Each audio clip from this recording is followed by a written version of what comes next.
Hello and welcome to the Win More on Purpose live podcast.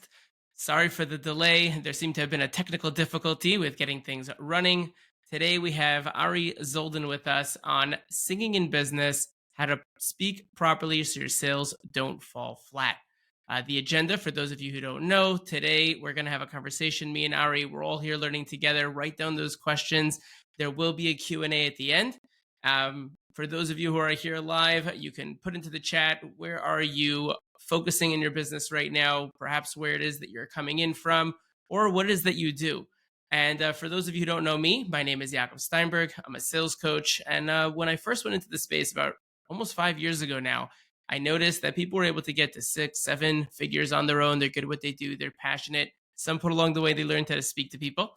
But they hit this glass ceiling, either because they were making it up as they went along and that'll only get you so far, or because they didn't want to be that stereotypical used car salesperson, really sleazy, pushy. And that's where I came into the picture, helping people to have the right mindset, techniques, skills, really being able to have that confidence and clarity to know who they needed to speak to, where to find them, what to say to them, how to say it. Thankfully, I've had the pleasure of being able to work with quite a number of people that are pretty well known on LinkedIn, be it Chai Fishman, Hudi Bloch, Hudi Greenberger, or Eli Bash, just to name a few. And thankfully, the people that have worked with me at the 6, 7 figure realm have been able to grow by even 50% in the first 60 days of working with me. Those at the 100K realm, give or take, have been able to grow by even 150% in the first 60 to 90 days. And those solopreneurs, even making just $4,000 a month, have been able to grow by even 200, 240% in the first 45 days. Ari, really excited to have you here today. Tell us a little bit about yourself and let's get the show on the road. Okay. So firstly, thank you so much for having me, Yaacov. It's a real pleasure and honor. I didn't know what to do. I was like, when you reached out to me, I was like, wow, reaching out to me. What a special privilege it is. So just to give a little bit of a bio of myself, I started off as a singer at first, I should say, and then I kind of was nudged into the coaching. People appreciate a lot my clarity, the way I explain how the voice works. So I actually started off back in my yeshiva days in the dorm, my humble beginnings. And at the time I was singing at weddings and I was coaching. So my friends are like, come on, Aaron, come on, do it. And then Baruch Hashem, it grew to 2 studios and we have, I do virtual all over the world. Canada, Israel, England. I do webinars. More recently, I released a course that I developed. Um, Mm-hmm. so this was more in the singing sphere, but then I also started to get nudged into the speaking sphere as well. Rebbeim, speakers, lecturers, salespeople that were hurting their voices, not being able to produce the way they would like to because they're constantly getting hoarse, fatigued, irritated, and a lot of these people are using their voices all day. And they would come to me and they're like, I can't function like this anymore. I'm on the phone all day. I'm in the car and this and that. I'm trying to close sales, and I'm like getting hoarse, getting fatigued. Sometimes I can't talk at all, and that hurts my business as well. So I felt their plea, so to speak, and I started to look into it and try to help and coach there as well. And the title of today is really about singing in business, and everyone thinks like, what does one have to do with the other? But as you know, because you do a lot of sales coaching, that it's not always necessarily the words that you use; it's how you say it. They always say it's not what 100%. you say; it's how you say it, because it's all about the person, building trust with you, feeling comfortable with you, and the way you're going to say it is going to, really do a lot of that. Versus just like, oh, pick the right words. You can pick the right words, but if you're not bringing it out well, the person feels comfortable with you, and he's not doesn't feel like he's engaging with you and trusting you, then you're not going to be successful. And obviously, you also want to be able to do it in a way that you're not straining and hurting your voice, just so that you could be more productive. So that's what landed me into where I am right now in that sphere. I guess you take it away with, if you have any questions. Sure. Yeah, let's Okay. jump into it. So, I mean, it right away, I mean, you already addressed, the elephant in the room is what in the world does singing have to do with business, right? I mean, I think that piece was a bit clickbaity on our part, but I think it's necessary because there's so much connection between singing and business, and the fact that, we are talking to potential clients or other people all day long. And I think that that's a very big piece that so many people take for granted is the fact that they're using their voices all day long and it needs to be done in the right way. Correct. Yes, definitely.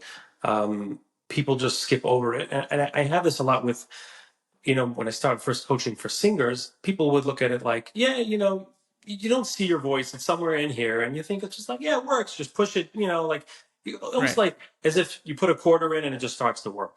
And really, it's a muscle like any other that has to be understood, has to be developed. And if you don't do that, you just basically push through it until you have an issue, and then you end up in my office and they're like, oh, what do I do? So I like to also spread a lot of awareness in regards to the voice so that people understand that it's not just, like I said, putting in a quarter and it starts to work. You have to understand it's an instrument, it's a body muscle. You have to treat it right. You have to give it the proper care, exercise it so that you can, have it in optimal function. Yeah, and I think one of the biggest things you touched on this a little bit earlier is the fact that so many people, and myself included at a certain point, early in my sales career, would get hoarse all the time. And that comes from a lot of times not breathing in the right way and things like that. Give us some tips. Tell us, how do we breathe in the right way so that we don't end up getting hoarse, just as I think an easy place to jump into. Yes.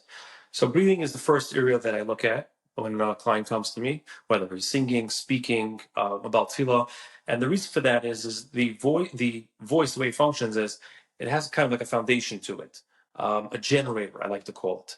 The generator is where the sound will begin. Everyone, right when you say, "What's the generator of the voice?" I do many times these, webinars, or I'll do a group lesson and say, "What's the generator?" Everybody already points to the throat right over here, and I say, "No, that's really step two. Step one is actually the breathing. How you breathe is crucial because if you don't breathe, nothing comes out. So you really have to take a look at that for a second and say, how am I breathing? Now, everyone's breathing. Well, I'm breathing. Everyone's breathing. What do you mean I'm breathing? Well, yes. How are you breathing? When you were born, you're actually breathing very different than the way you're breathing right now. When you were Right. born, you're breathing from the belly, from over here. So if you take a breath, you'll notice the stomach coming in and out. If any of you have, babies at home, you'll notice that. And then when you're on that halal plane and there's a kid next to you crying for about 8 hours straight, and you wonder how are they doing that? It's because they are breathing from the belly. And you're like, will he ever get hoarse? No. Guess what? He won't get hoarse because he constantly keeps honing in on that. And the reason for that is Right. you have a diaphragm muscle, which is sitting right under the lungs, which is a very strong muscle. When you utilize that, number one, you're letting the lungs fully expand, getting a lot more air than you're getting right now. And number two, when you're expelling the air, the diaphragm is what's going to be helping you get the sound out. Versus when you're breathing from up here, which everybody, if you try to take a breath right now, you'll probably see that happening. You'll see the shoulders coming up, the chest coming up. And the issue with that is, first of all, you're actually getting less air. You're only getting a third of your lungs. You're not letting it fully expand. And the most important part is when it's being released, when it's coming out, what's going to regulate the airflow? The only thing that's going to be able to do it is your shoulders, your throat, and that's a lot of tension. And if you're doing this consistently throughout the day, again and again and again, that will tire your throat out a lot, and especially for singers as well. So we have to really take a look at the breathing and understand that if we breathe from down here, the shoulders are relaxed, chest is relaxed, getting more air. And then when I'm releasing it, as I talk to you, the stomach is coming back in and allowing the voice to come out. So that's the, Yeah.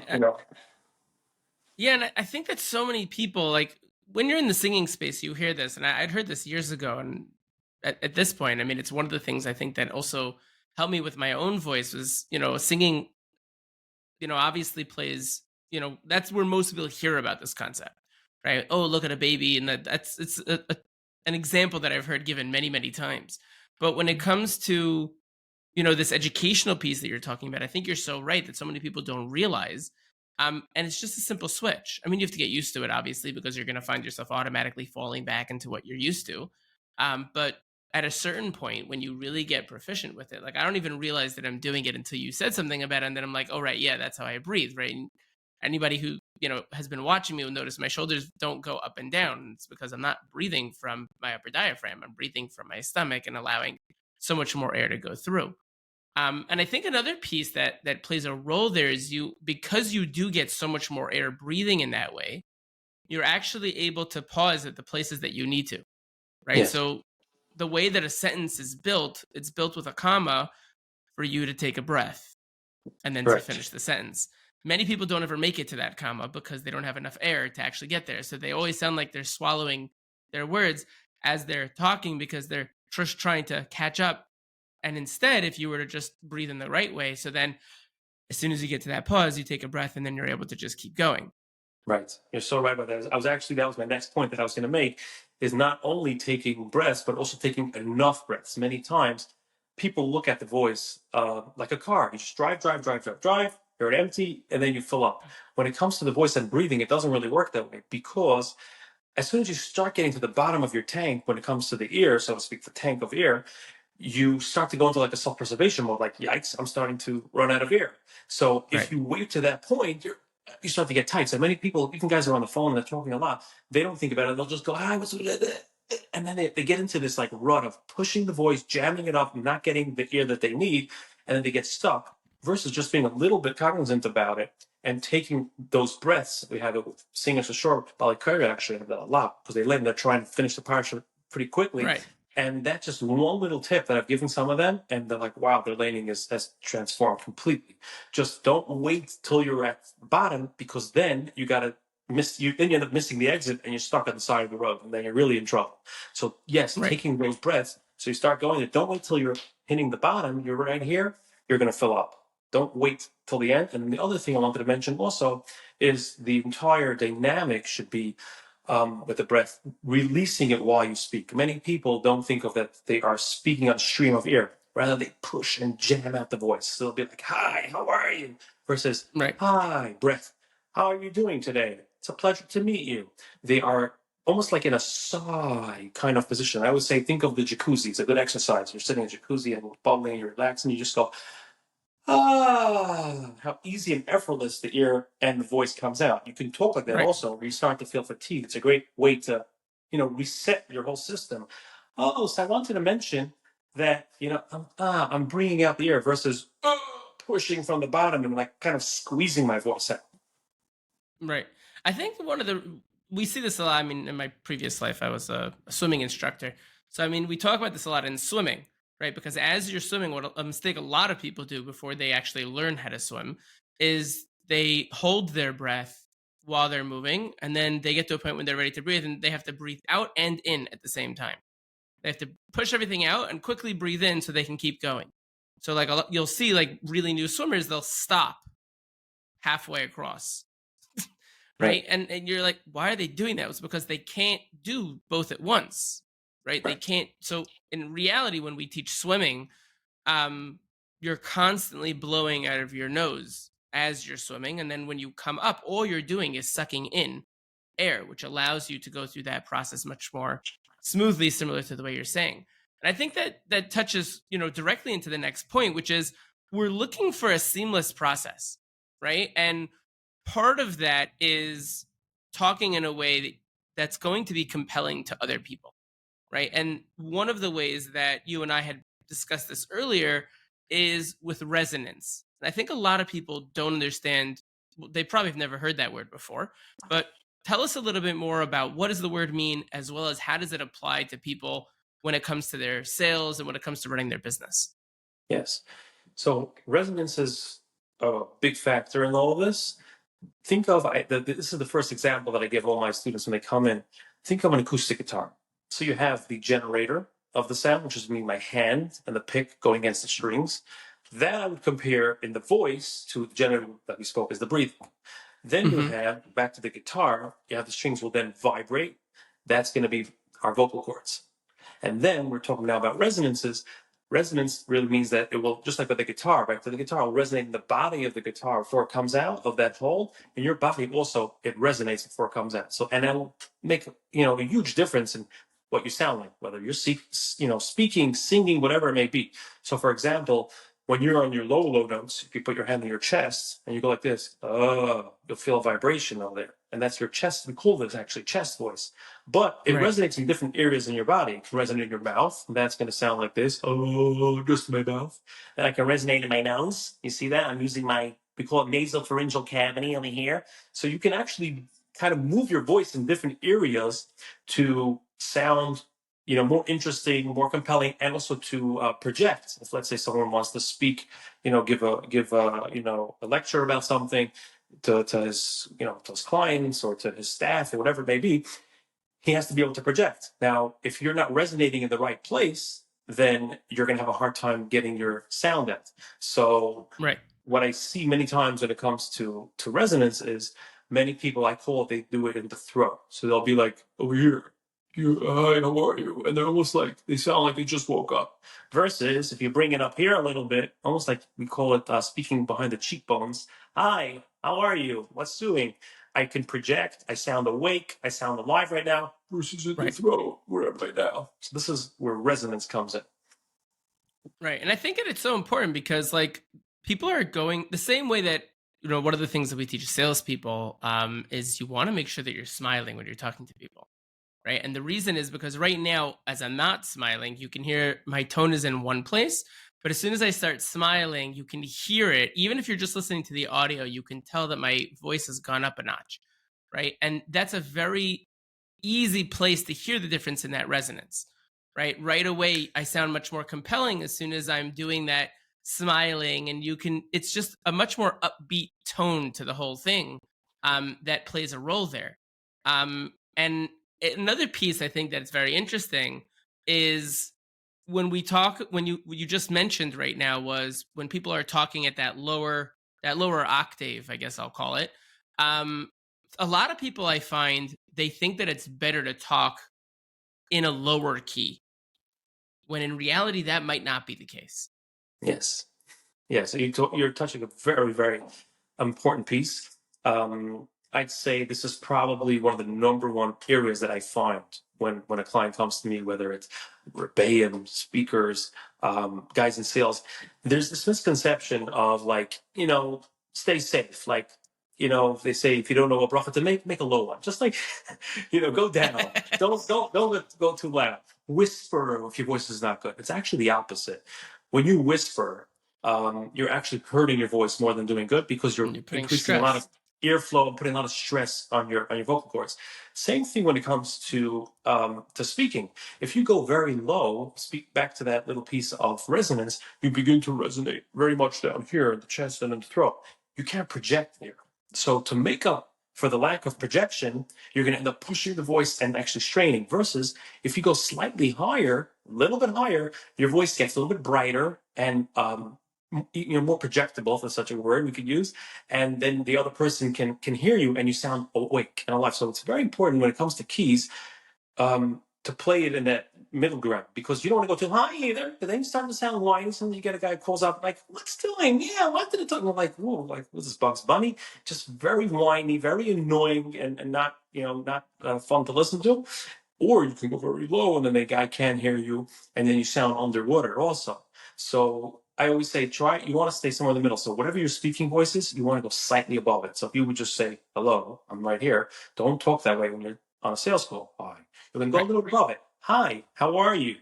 So you have that right tone, but don't go to the lower key, which many people will do to preserve their voice. It's actually the worst thing you could do for your voice and for your prospect.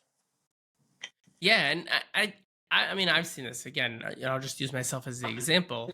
I naturally go higher, right? I think when we were talking last time, you mentioned I'm a natural tenor, right? So I Yes. automatically speak at a higher level, which, whenever I sing at the Shabbos table is an easy example. I'm constantly bringing myself down to the correct key for everybody else because it's just generally it's way too high and it doesn't work. At a certain point, it just knocks everyone else out, and they're just like, okay, can you bring it down? None of us can stay with you.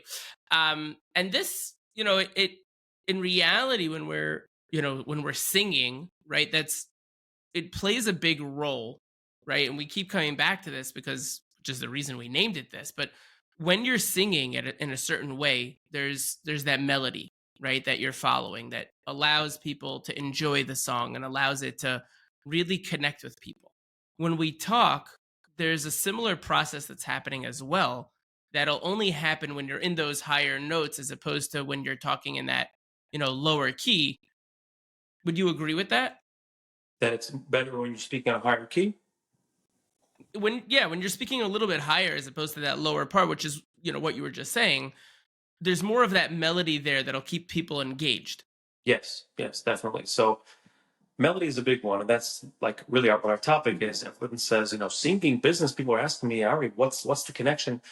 Yes, because when you are not putting any melody into your tone, you start to sound very, kind of boring.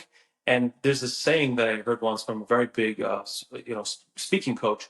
He said that if the client knows what you're going to say, how you're going to say next, the tune that you're going to use, chances are he probably knows what you're going to say next, and he disengages. So, like, if a guy is talking like this, "Hi, how are you? What's doing?" and then talking like this, and I don't put any melody, "Hi, how are you?" into the tune, then the guy's like, okay, in his mind, he's like, well, I know what he's going to sound like next. So if I know what he's going to sound like next, chances are I know what he's going to say next, and then there goes the phone. So melody is a huge component in keeping it, keeping your client engaged, but also it adds a lot of excitement and interest. So like you sound awake, you sound vibrant versus you just staying on that same key. Hi, how are you? Like I wanted to talk to you today in regarding, I have a whole melody going. So people think, oh, I'm Right. not singing when I speak. You actually are singing. And I was just thinking about it today, looking at my kids. And this is how we were created. Like I always like to go back to how were we created originally. Now we know, like we spoke about the breathing and stuff, but listen to how your kids talk. They don't talk like Right. that to you. They'll say, Tati, can you give me that thing over there? There's melody. We get older, we Right. try to get more professional, so we don't want to get too melodical, but you still need some of that up and down to sound awake, be compelling, and gain interest to the other person. So melody is a Yeah, big. and I think that it's interesting because one of the things, and I guess this comes naturally from people who have been in sales long enough. We always say there's a certain way that cold callers speak. You know that it's a salesperson on the phone, right? And one of the things that we teach salespeople and business owners alike is don't be too excited, right? One of the biggest mistakes that people make is they're like, "Hey, it's Yaacov. How you doing?" And right away you're like, "Okay, I'm not interested. I don't know what you're selling, but it's not for me." Right? They just no. And the reason they can pick you out like that is because you're way too high. You're way too excited. It's way too trying to push your way through the call, as opposed to if you're just having a regular call, right? Hey, is this Ari? Yaacov here. And just going through that process at that, clean across as opposed to having this, big high at the beginning. So then you just sound like a normal, regular person, right? And there's also the side of you can go too far and when you have zero melody, right? And that comes into monotone and you could completely just put people to sleep at that point. Forget about just, ruining a sale. But monotone in of itself would is a big part within it's the opposite of melody, I would say. Is that right? Yes, yes. Monotone is where people will go to the other extreme. And the two issues with that is number one, when you're very low, you start to, I call it like rub the bottom of the pot. You start to engage way too much of those muscles inside your throat over here. You start to wear out the voice. I actually saw from one of these big voice doctors, he was saying that laryngitis, very interesting. He said many times laryngitis will actually come from people speaking on low keys for too long of periods of time. You would think, right? Interesting. Yeah, laryngitis, because you're like, getting that the whole area way too engaged, and you start to develop laryngitis. But this is what he said. So from a health perspective and a longevity perspective, it's terrible. And then obviously, like you're saying, from someone that's listening to that, number one, like I said mentioned earlier, you sound like repetitive to what you said before. So everyone's like, okay, I know what he's saying next. You don't sound engaging at all. And there has to be an aspect of that. Some aspect of the excitement. I like what you said earlier. Yeah, that you don't want to sound overly excited either. That goes back to what we were discussing regarding the Right. key. Like I said, you don't want to be some people like, oh, hi, what's doing? Like on this high key. I'm like, no, no, no. I don't want to work with you. Yeah, Please calm down, yeah, sir. Just step out of the car. relax. Yeah, so that definitely don't want to go there either. But then the opposite would be complete opposite would be monotone, which is horrible also. So like I said, from a vocal perspective, it's terrible. It's really going to ruin your voice. You're not going to be able to be in sales for much longer if you continue to do that. That's for Right. sure. And then but for the listener also, you sound dead, you sound tired. It's always that middle balance. I have this when it comes to singing. Um, Malatila now, right after Yom Kippur. So Malatila would ask me, Ari, what key do I start the davening on? Like, I don't have a piano at the Yom, but I don't have any reference point. Like, they Right. always ask me, is what key? And that's the answer I was giving them, is you don't want to have this overly excited key that you're so high that you end up screaming, but you don't want to be in that monotone either, that you're all the way down there, that you don't sound vibrant at Right. You want to all. be So you somewhere in want the middle. some vibrance. So this ties in literally from singing into speaking as well. Same thing. Right. And one of the things that I mean, this is a little clickbaity when I did this on LinkedIn, but one of the things that I mentioned on LinkedIn, a lot of salespeople and people in general, they like their coffee, right? And moving Mhm. a little bit into, hydration and drinking. And a lot of people, they're like, oh, I drink coffee and I'm hitting the coffee room and the coffee room and the coffee room. Oh. And one of the things they don't realize, and this came up in our conversation, I thought it was fascinating because I knew in the back of my head, I'd heard that coffee, is a dehydrator. But one of the things that I didn't realize is that because of that, it creates an irritation in the voice. Is that right? Yes, yes.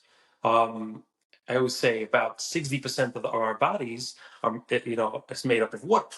And we have to obviously always be hydrated, but especially this area that's being used so much. When you're sitting in your seat, you're not going like this the entire time with your hands. But when I'm talking to you and you're talking to me, guess what? Your vocal cords are moving very, very rapidly against each other, like this, Right. back and forth, very quickly. So if it's not hydrated well, it will actually create a ton of irritation and exhaustion. So one of the things that coffee does is, it has the caffeine aspect of it. Will take out some of the the fluid in your body, but also what it does is it'll create some acid. And acid is one of the enemies of a speaker or a singer. Will get very uncomfortable. So definitely, you have to look at the intake of coffees. I always say if you're drinking one coffee, think of it as you're in the negative one. Now you have to replenish one cup to be even. That's what I always Mm. say to get back to it because it'll take a lot out of you. And again, then there's that acid piece. So now I put it on my status a little bit, and it was like, "What do you mean, no coffee? Then I can't function. I mean, how am I going to learn? How am I going to this?" So I'm not saying people should go off their coffee cold turkey. You can have one coffee a day, but when you are drinking 5, 6 coffees a day, which many people in the workforce are doing, you're really doing yourself a disservice. You really want to make sure that you're cutting down a little bit on it. Replenishing with water. Water is the best. Yes, I know people drink soda and other things, but you're making your body work way too hard to extract the fluid that it needs. So, water, preferably room temperature. Cold will actually constrict the throat muscles a bit and make it hard. It might be great for hydration, cold, because it gets into the bloodstream quicker. It takes about a half hour until it gets in, and then it gets to your vocal cords. But it's definitely not recommendable to be drinking. Some of my students are coming, they're like, "Yeah, I drank today." I'm like, "Oh, okay, what did you drink?" And they're like, "5 coffees." I'm like, "No, no, no, no, that's not hydration." Or you You are see, -5. exactly. Or you see these guys with the big gulp. What do they call those huge, Yeah. containers full of coffee? I mean, and they're just sipping it throughout the day. They're just getting drier and drier and more irritated. And then by the time it hits like 3 o'clock, they're like, "I have no voice left." Well, gee, stop Can't sipping that. imagine why. So, you know, Right. Is there a best way to keep your vocals hydrated? for hydration purposes, like I said, water is the best, room temperature. They have, okay, this is more, I see, I recommend this for the singers, but someone could do for speaking as well. These mist inhalers. What that would do is actually bring in right away moisture to the whole throat area, vocal cords, because when you're drinking, you're not hydrating the cords itself. You're hydrating maybe the areas when you swallow, the cords have to move away. It gets into your bloodstream and everything. It takes about a half hour, and then it gets to your cords. When you're doing the inhaling, though, it gets right into that whole area and moisturizes. So, Interesting. that's another thing that people can use for a quick fix. But generally, just 8 to 10 cups a day is the optimal if someone can do it. But Right. most guys you talk to, it's 5 cups of coffee, a cup of Coke. And that's pretty much it for the day. It's really not good. Again, most of your body Right. is water. Yeah, and it's something that I think so many people, we had an episode on health, but it's something that so many people don't necessarily pay attention to. Is that there's a lot of parts of our body that we don't have to pay attention to, right? Quote unquote, they work automatically, right? You're not paying attention to your breathing as much unless you're focusing on where you're breathing from, but you're going to be breathing whether you're focused on it or not, right? Your heart is going to pump whether you're focused on it or not. You're going to blink whether you're focused on it or not. So we automatically assume that our voice is the same way that we hear, the same way that we can feel, right? As one of the five senses, very rarely do we focus on it. And therefore, I think that it just gets swept under the rug when we delve into it, even just a little bit. There's these little tweaks, these little pieces that'll just change the entire picture in terms of what's possible and what we could accomplish and what we could prevent if we were to just pay a little bit of attention to it, right? Oh, And I think that it's a fascinating piece. yes, yeah, that's what I was saying in the beginning. That people think of it like a machine. You just wind up throwing a Put in quarter, a and like quarter. they have like all different type of drops and all different things. You think you just take that and it'll make it better. These things might make you more hydrated, feeling and stuff like that. But ultimately, it's a muscle. You just might not see it. It's inside your larynx, which is your voice box, your Adam's apple here, and they're working.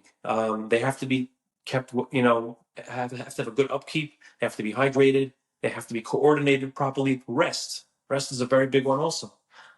Many guys don't get much sleep. They get 4 hours of sleep. Your vocal cords take a very big hit with that. People don't know about it. Oh, I didn't know I have to sleep, and then they wake up in the morning. I have no voice. I always say hydration, rest, and then coordination. Coordination is coordinating everything, but rest is also a very, very big area that people just, yeah, I did sleep, I didn't sleep. You can almost immediately see the result if you have a good night's sleep and the next day you're trying to talk or you're trying to sing, and it just goes so much easier. That's also a big one. Right. And you mentioned the larynx. One of the things the two of us had spoken about was how does an improper stance strain your voice and make you sound almost annoying, right? Yes, And you had mentioned there's this thing called the neutral larynx, yes. right? Let's delve into that a little bit. Yes. So this is the heart of the voice, so to speak. This is like the engine of how our voice operates. So the larynx, just so people don't know what that word is, it's pretty much your voice box, your Adam's apple. So if you take your finger and you slide it down until you've hit that bump, depending on how many chins you have, then you'll hit this this voice box right over here. And where it's positioned in your throat will highly influence your tone. So, for example, if you put it very low, if you do, let's say, a dopey sound, like if you go duh, you'll immediately feel it drop. Or if you yawn, it'll drop also. When that happens, you're creating more space from the voice box to come out, and it's darker and deeper. So if you go like this, you sound like Scooby Doo. And some people actually talk that way, and they sound very Right. like muffled. Like they have a cold underwater, and that obviously can really hinder your way of talking to people, especially if you're in sales. Hi, how you doing? It doesn't sound very exciting and inviting. So that's if it's a low one. If it's a high one on the other extreme, then you're going to end up having a very whiny and squeezy sound. And you can do that if you say, let's say, may, may, you'll feel your larynx jump right up. Um, Right. and you don't want that either, obviously, because you're going to sound very annoying, like Bugs Bunny and whiny. It's also very unhealthy for the voice as well. So some people just always talk that way, and they get vocal fatigue very quickly from talking like this, because when you are in a very high larynx position up here, everything's constricted, similar to if you swallow. If you swallow, you put your finger in your Adam's apple, you'll feel it jump up. So think of speaking in a swallowing mode. It's a very tight, constricted place to be. So for your own health, it's not good. And for people that are listening to it, it's also very uncomfortable. Everyone knows that guy, that guy in the show, you're like, oh God, he's annoying everything out of me. That's because he probably has a very high larynx. Or you have that old Zayda who goes up to the Ahmed, or he's talking to you, and how are you, Yaacov? Let's do it. He probably has a very low larynx, and he has to push his voice, and he gets all uncomfortable because he can't project. So Right. neutrality is what we look for. How do we do that? You want to listen to yourself, see, am I a high larynx guy or a low larynx guy? And try to bridge that gap by going a little bit to the other extreme. So if you're a little bit Right. dopey, I would say try to speak a little bit more nasally. Little bit, because you don't want to be too nasally, but, to Right. And neutral. then it'll kind of neutral itself out. And this goes back to what we spoke about earlier, which was anytime that you're speaking, you don't want to be having peaks and valleys, right? You don't want to be going too high and too low throughout a conversation. You always want to be staying like in that middle ground. Obviously, you're never going to stay, in that straight path because then you're monotone, right? Even if you're at a higher, octave, you're still going to be monotone if you stay literally the same thing the entire way through. You want to stay in that middle ground where you're going a little bit up and a little bit down because that's where you're putting emphasis, right? If I were to speak the exact same way the whole way through, then it's going to sound like this, as opposed to when I speak like this. So I sound normal, but there are ups and downs within that space. It's just within a tighter space than if I was doing it, really high and really low, right? And that's Gotcha. going to put a lot of pressure on the vocal cords as opposed to staying in that neutral larynx. Right. Um, we can open the floor for Q&A, anybody who wants to put some questions in there, but in the meantime, just going on this last thing, I think that there's a lot of information we've covered today, and I think that one of the questions that I always like to ask is, where would you begin if you were starting today? Where should someone begin if they're going to start today, focusing on all this stuff? I mean, literally, we have an entire page of notes on everything that you've taught us today. Where's the easiest or first place to start? Okay. So the real first place to start is diagnosing yourself, really understanding what you're doing. So there's Watching the film. yeah, like what am I doing? So I always say to guys is, go in front of a mirror and see, what are you doing? What's your tone like? What's your your larynx position? How are you breathing? Let's start with breathing. The first thing, how are you breathing? Look yourself in the mirror. Am I going like this? Am I going like that from my stomach? Or how's my larynx when I'm talking? Do I feel it jumping up? Do I feel it going down? Where's my tone? Am I very low? Am I very high? But obviously, it's a little bit hard to navigate on your own, and that's why I'm here, and that's what what coaches do. What they do. So, one of the ways you can do it is, I just released this course. It's A to Z Vocal Academy. And if you could put it in the box, I don't know how to do that. And what I tried to do, it took me a couple of years to actually get to this, is being able to help you diagnose yourself what your vocal type or vocal tendencies are. Now, it is a little bit more geared though for singers. So as far as the the breathing aspect, that's there, resonance is there, but it is more geared for singers. For speakers, I usually work one on one with them Hmm. because they don't always realize, and that's how we are as people. We don't always know. You're a coach as well, so you know about this. Where am I going? A little bit of drift. Where am I not? Like especially when it comes to keys, am I in the right key? Am I not? Is my larynx, is it too high? Is it not? Not always do we know. So then, Right. I'll definitely more than happy, if you could reach out to me, I'll be more than happy to help you. But that's a good place to start trying to kind of look in the mirror, I would say, and see what am I doing. So these are just good areas to start focusing on, whether it's the breathing, whether it's the larynx, whether it's the tone, whether it's monotone, resonance, whatever we discussed today. Right. Yeah, absolutely. And I mean, I've put, Ari's LinkedIn as well as the link to the, course itself. And I think that one of the things that, we need to remember, and I say this at the end of really every podcast, um, don't try to do everything at once, right? I always say we have a page of notes. If you try to do everything at once, you're going to fall flat, probably break your nose. It's going to hurt. Do one thing, right? Just start. Like Ari said, the best place to start is to understand what it is that you're doing. Watch the film, as it were, and just take it from there. You had mentioned to me right before we jumped on, Ari, you had a special offer that Yes. you wanted to give to people who are here or listening, wherever that may be. Tell us a little bit about that, and in the meantime, I'll put the information into the chat. Sure. So a little gift for you guys that are on here, WMOPP, which is the initials of Yaakov's podcast, if you don't know by now, is the promo code. If you put that in by checkout for my course, you will get a $15 discount, especially for you guys. And like I said, this course is a very thorough course explaining how the voice works. Like we said, there's the generator, vibrator, resonators, and it goes to each one. It goes to developing your chest voice, developing your head voice. That's for the higher notes. A lot of it is more, again, like I said, for singing, but a lot of it's for speaking as well, as far as breathing is concerned, and projection and those kind of things. Yeah, it was a labor of love. It took me a good couple of months to make. Many many hours put into it. There's over, I think, over 50 videos there, going in depth. Wow, And yeah, I'm getting great feedback, Baruch Hashem, from all around. And yeah, just a little gift for you guys that are on here to go amazing. enjoy it. Well, we greatly appreciate it. I've put my contact information as well.